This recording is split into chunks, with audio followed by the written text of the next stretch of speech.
Halo guys, kembali lagi di channel Hairstylist Adi. Di video kali ini kita kedatangan customer yang pengen rambutnya dipotong model butterfly dan sudah bosen dengan warna rambutnya, jadi rambutnya pengen diwarna hitam lagi guys. Jadi gimana tutorial dan hasilnya? Tonton video ini sampai habis ya. Langkah pertama di sini kita potong rambut customer terlebih dahulu. Kemudian baru kita aplikasikan pewarna hitamnya guys. Untuk langkah dan teknik pemotongan bisa teman-teman simak dalam video berikut ini ya. Dan jangan di skip oke.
Oke, jika rambut sudah selesai kita potong. Selanjutnya kita ke tahap pewarnaan. Di sini sudah kita siapkan bahan pewarna hitamnya. Jika sudah, bahan pewarna kita aplikasikan pada akar sampai batang rambut. Sampai merata ya.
Jika sudah selesai kita aplikasikan, selanjutnya kita diamkan selama 30 menit hingga warna merata dengan sempurna ke seluruh bagian rambut.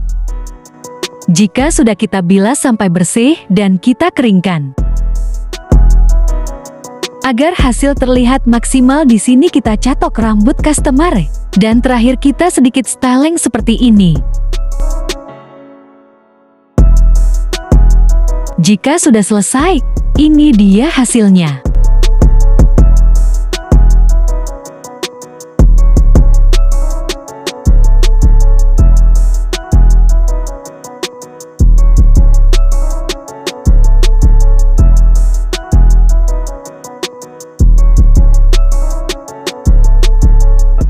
Jadi buat teman-teman semua jangan lupa dukung channel ini dengan cara like, komen, dan subscribe.